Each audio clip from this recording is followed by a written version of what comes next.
I take a sort of a different approach where I think diagnostics is really important because a lot of times we don't really understand what we have that is helping us build momentum. And at the same time, what we don't have that's slowing us down. Welcome to Lifeline for Leaders, a podcast created to strengthen and connect those serving in pregnancy care clinics and pro-life ministries. I'm Linda Thomas.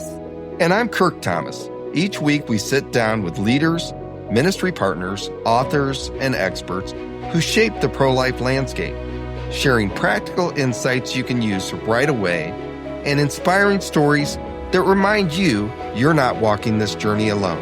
Our mission is to help you serve with confidence and resilience. This is your community, your support, your lifeline. This episode's lifeline is the peace in knowing that growth isn't always the goal.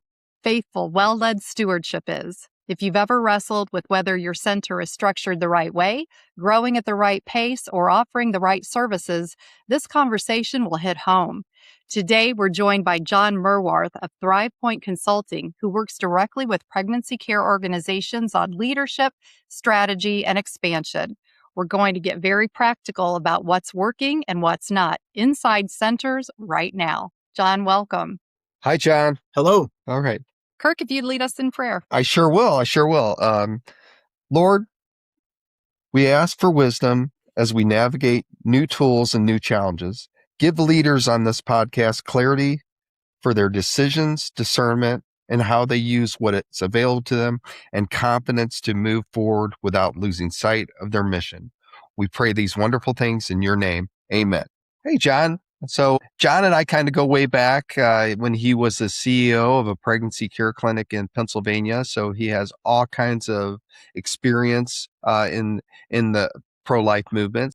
So Jon, can you just kind of tell us what's been going on in your life and what you're doing now? Sure. Late last year, I decided to make a new move, and that was to leave the pregnancy center and start a consulting firm that is nationwide and taking the things that I've learned from the pregnancy center experience and bringing that to other pregnancy centers throughout the country that could use that kind of help. And you're still a board member of the state association, which is the Pennsylvania Wellness Collaborative, right? Right. It's long. Pennsylvania Pregnancy Wellness Collaborative. We call it the PPWC, but yes, I'm still not only one of the founding members, but still actively involved in that. Awesome. And I was able to attend that state conference last year, and it's really, really exciting to see, how you and some other states have really came together with these state conferences and offering services on a 1 or 2 day basis in between the big national conferences. So, well, Linda, do you have anything to add on any questions for Jon? I do. So I want to back up a little bit. And I love hearing the stories of how people get into this ministry. So what brought you into the pregnancy care ministry? My wife. So smart woman. I had been running my own business. So I had left corporate America, and for 12 years, I had been running my own business. It was a pest control company in the Lehigh Valley in Pennsylvania, and we've grown it. It was quite successful. So I was really minding my own business and running business. And one day I came home. It was actually an afternoon of golf, and my wife was there, and she was showing me this bulletin insert from our local church saying that our local pregnancy center was looking for a volunteer. And it was now, I didn't realize it at the time, but now I know it's very typical. They were looking for someone who could be a handyman, someone who could do IT, and help serve as a chaplain. All three, 10 hours a week, no pay. My wife said, "You need to do that." I said, "I don't want to do that." Yeah, but that's how I originally got involved. So when was the? But there is a deeper story too. Well, I want to hear it. Let's hear it. Yeah. So I didn't realize it at first, but God was definitely doing something in my life and in my wife's life. We were both raised in the church, and we had in our teen years an abortion experience. And unlike most people that have that experience, we actually stayed together. and 3 years later got married. And we kept that a secret for over 30 years. Oh, Never wow. told anybody. We were always drawn to the work that pregnancy centers did because it's not something that was available to us back in 1983, but actually 1981, but it's something that we were always passionate about. And then after volunteering, it didn't take long before we got to the place where my wife and I, for the first time in over 30 years, confessed what we experienced when we were teenagers. And we were released to share that testimony to other people. And it was a life changer. It really was. And that's why, the pregnancy care centers are offering abortion recovery classes. It's just so important to be able to, one, get those emotions out on the table and then deal with them, and then, get the healing from and forgiveness for those. So I know that's so important. Well, thank you for sharing that very personal story. And like Kirk said, those aftercare type classes are amazing because you don't want an individual or a couple to go 30 years feeling that shame. So thank you again for sharing Well, that. I'll tell you too, is after getting involved more, what I realized, and I keep going back to that passage in Esther chapter 4, where it says, for such a time as this, like I never realized that abortion experience would come into play 30 years later. And so when I got into the pregnancy center, what I realized is that there was a lot of people with a lot of heart and a lot of passion for the ministry, but they didn't necessarily have that organizational skill set, that people management skills, financial skills, how to handle debt, managing people, developing second chair leaders, strategic rhythm, all that kind of stuff was missing. And there was nobody teaching it or training most of the people that were in the center. And I saw that is a place where I have something to offer, and never would have known it 30 years ago. But God has his way of working things back in. For sure. And it's a testament to your faith when you can go back and see the defining moments of your life and how they've impacted you throughout your life and how the fruit of that. So again, thank you for that. But you mentioned the organizational parts and things that might be lacking in someone who has the heart for the ministry. What are some of the things that when you go into a clinic, you kind of notice this is where they need help? Sure. I think the first thing is alignment. Is leadership clear? Does the board truly understand its role? Does the staff seem united? Is there a healthy sense of purpose and direction? Or when you go in, do you feel like there's this confusion under the surface? And red flags, those are usually not hard to spot. Unclear roles, weak communication, financial fog, a lack of focus, or there's a lot of activity going on, but like no real traction. That's what I see like with red flags. And then green lights, they're like clarity.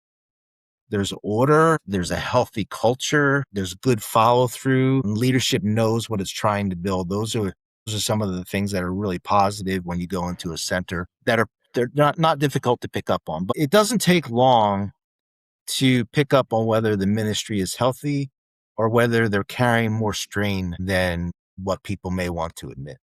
And that kind of piggybacks on our episode that just went live this week. We had interviewed a CEO of one of the largest centers in Chicago, and he just talked about having a clear vision of where you're going and knowing what you're good at and sticking to it. And I mean, that's pretty much what you just said. So anything that when you walk into a center that you recognize that you can move the center forward, quickly, some services that you can offer to the center that would help them, immediately and also in the long term? Yeah, sure.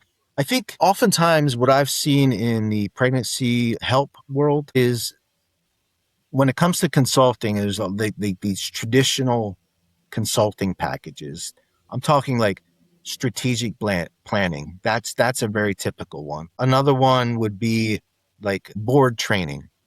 These are things that are very typical. Or, there's this accreditation consulting that's very popular right now as well. But what I like to do is I like to be a little more non-traditional. And we offer those things. So anything that someone's looking for, we offer it. But I take sort of a different approach where I think diagnostics is really important, because a lot of times we don't really understand what we have that is helping us build momentum. And at the same time, what we don't have that's slowing us down. And that's really what I like to offer a pregnancy center to get them moving again, is to do like an analysis or a deep dive into what's actually happening in the center, and looking how we can leverage that in some cases and how we can strengthen it in other cases. And one of the things that we, in my experience in 15 years, it's really exciting to see how centers are moving from that PRC model to the PMC model, which is more medically driven. Can you explain, just how you could help a center from going from a resource center to a medical center? Sure. That is actually something that's very popular right now. I get a lot of calls for that and a lot of conversations over that very topic. One of the things I would start off with is some of the misconceptions about moving from a PRC to a PMC. It's not just about adding services, and it's not just about, ultrasounds is going to change everything. That's not the case. It's about your organization's readiness. It's about leadership.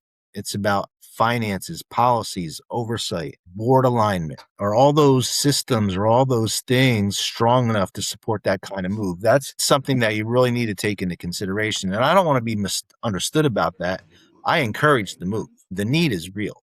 And in many of the studies that I've done, I see that way too many women are waiting until they're well into the second trimester before they're first seeing anyone about maternal health. And we all know that pregnancy decisions are made in that first trimester for the most part, but they're not seeing anybody for advice, for counsel, for resources, for education on a pregnancy. So I see that as a real opportunity if pregnancy centers are able to offer those early maternal health care aspects: pregnancy confirmation, early ultrasounds, prenatal vitamins, connection to resources. I like to call it continuity of care, and walk alongside someone who's early in their pregnancy until they do get to that point where they enter into the healthcare system itself.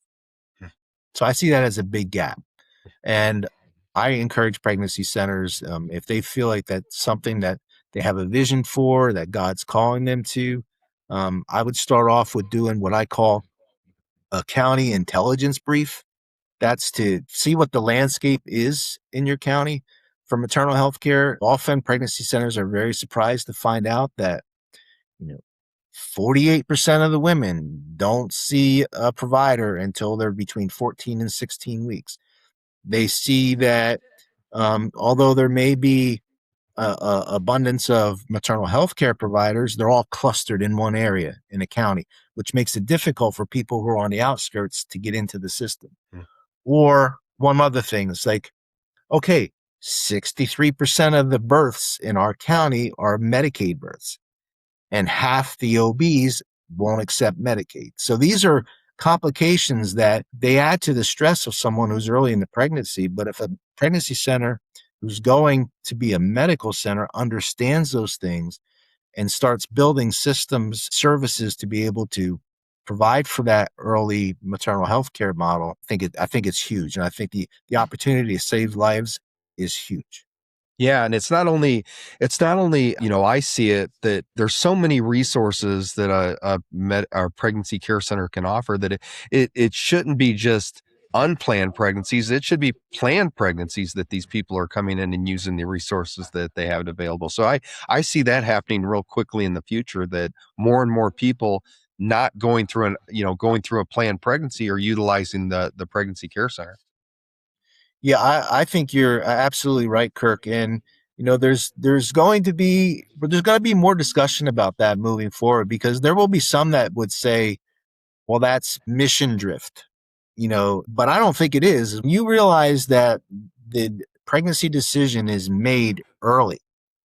And women aren't seeing maternal health care providers until they're 14 or 16 weeks. And then you go back and say, well, the pregnancy center is seeing them at 6 to 8 weeks. That's where the opportunity is to educate and to come alongside and to offer resources that would encourage somebody who may not otherwise get that encouragement. Well, I know that Linda has some very exciting things to talk about AI, don't you, Linda, that might be of interest to our listeners? I do. AI is everywhere and it's scary and it's exciting all at the same time. But what are some misunderstandings that ministries have about AI and how they can use them at their centers? I'm so glad you brought that up. It's a big topic right now. I think the biggest misunderstanding is that AI is either something to be afraid of or it's something that you lean on too much. Both of those are mistakes. Yep. Yes. It's a tool. It's not a Right. leader. Yes. Yes. And And it can help a ministry. I say it can help a ministry save time, get organized, improve communications, but it does not replace wisdom, discernment, and mission clarity. now, John, if you could, can you think of one practical way that maybe this week someone at a center can use this week to implement AI? Something that's maybe just baby Yeah. steps toward it, something that they still need to Sure. use their brain and their hearts for, but a way that they can use Sure. AI. I can think of a bunch of them right off the top of my head, but I'll give you the one that you said. So a very practical, low risk place to start is with first drafts. What I mean by that is like a donor thank you letter. Start off with a first draft. Tell AI what you want to do, who your audience is, what you would like your tone to be, and what you're trying to communicate. And it'll give you a first draft. And that's just something a lot of us sometimes we sit down and we want to write these letters and we're thinking like, where do I want to begin? This will, in 30 seconds or less, this will give you a draft. And then you go back in and you make your edits and you make it sound like a document that you're be happy to put your name on. But first drafts, that's where you can start. And I think, with whatever AI tool you're using, whether that's Chat GPT or, Claude or anything like that, it's really, really important for the user to sort of have a one-on-one with the tool to let them know exactly who they are, what they're wanting, what they do and what they want to accomplish in that. So that the AI, can get to know you so they can answer the questions based Sure. upon what your goals are. Absolutely. So it's prompting, right? Yeah. That's what we call it. You prompt AI to give you an answer. And a lot of people don't realize that. Like, we could go on and on about AI, but yeah, you could upload your bio. You can tell it what your personality type is. You can upload some sample writings that you have done yourself. And if you I don't think training's the best word, but you can train, for lack of a better term, AI to use what it knows about you to incorporate that into your drafts. So, so it sounds like AI is great, but again, there are some cautions or precautions that need to be taken. Can you explain maybe? Again, we would like to invite you back for a full episode on AI because there is so much to it and you know so much about it that can help the Sure. centers. But if you could just maybe something that you've seen often that centers need to be cautious of with AI. Yeah, I do. And the first one is say, don't let AI do too much of the thinking for you. It's very easy to do that. The other, well, I have two additional cautions. So the first is about resources or sources. So when AI produces a document, especially when it comes to facts or medical things, you want to make sure you're checking the resources that it used to provide that information, because AI is very good at sounding polished, well spoken. It could convince you that it's right, but it's trying to be helpful. And sometimes it may not know the exact answer, but it wants to be helpful. So it'll give you an answer, but you got to check it to make sure that the sources are right. And that it's not leading I you love astray. it. I love it when AI comes back with, well, that's a great question, and then goes into the answers. AI can make you sound like you are so The other smart and insightful. Yeah. The other thing I would say too is that leaders need to recognize that people are already using it, right? Your staff is using it, your volunteers are using it, even your board members are using it, but they're all using it in different ways. So that means ministries need to set clear guardrails so that the tool's being used wisely and consistently and that it fits the mission. Yeah. And the clients that are are using it, I mean, so we've got to be familiar with what they're using too, because they're not doing Google searches anymore. They're doing AI searches. So, and you've got a free webinar coming up, right? For listeners. Does that sound right? Yes. As a matter of fact, this April 29th, believe it's on a Wednesday, 2:00 in the afternoon, I'm going to offer about a 30 to 40-minute webinar on AI. It's going to bring a lot of clarity. It seems like a lot of times when I hear people talking about it, it, it, it it's sounding more complicated than it needs to be. I think you can be pretty clear with AI in short order.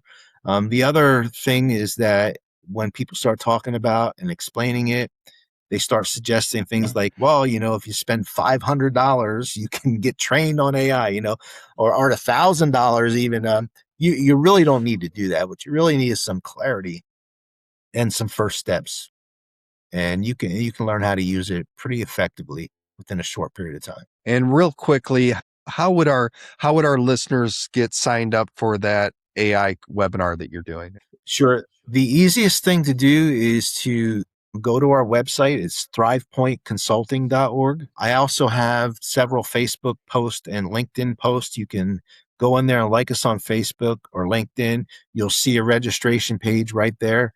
And then certainly anyone who wants to can contact me directly, and I'll be happy to talk to them and get them registered for that free event. Awesome. Would that be at John at thrivepointconsulting.org? Is that correct? That's correct. Yes. Okay. Well, we'll make sure we get all these things in the show notes. Before we leave, can you, John, let's circle away from AI just a little bit, and I don't know, maybe you'll include AI in your answer, but can you tell me when you're finished working with a center, what does success look like to you in that situation after you've done what you were called to do? Yeah, I think when leadership is stronger, the board has more clarity.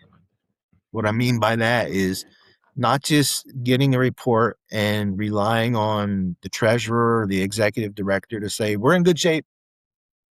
I think being able to understand trends, so clarity will come from that.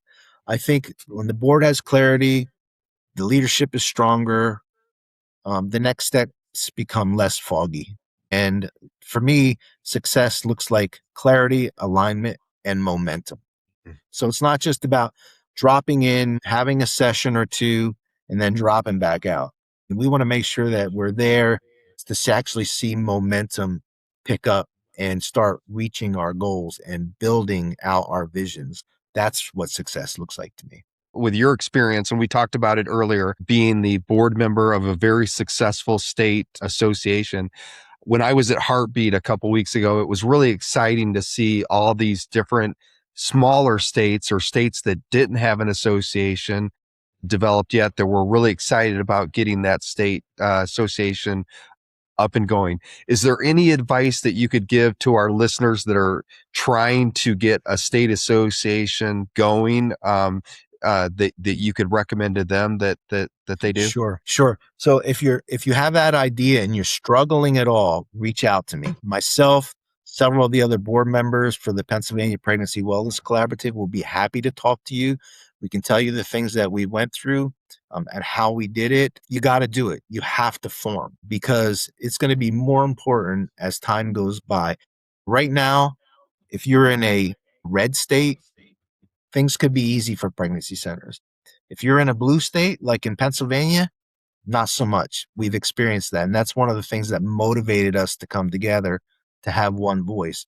But I would say reach out to somebody who's done it. I know we've talked about it as a leadership team for Pennsylvania. We have made a commitment that if anybody reaches out to us, we will help them any way that we can to get started. Fabulous. All right. Well, if something today challenged the way you're thinking about leadership or growth, don't ignore it. Take just one step this week to move everything forward. And Jon's contact information will be in the show notes. And on that, I'd like to say thanks for listening to Lifeline for Leaders. We'll see you next time. See you later. Thanks, Jon. Thank you. Thanks for joining us today on Lifeline for Leaders. If today's episode was meaningful, feel free to share it with someone who might benefit. And don't forget to subscribe so you never miss a conversation. Remember, you don't have to walk this mission alone. We're honored to walk alongside you. See you next time.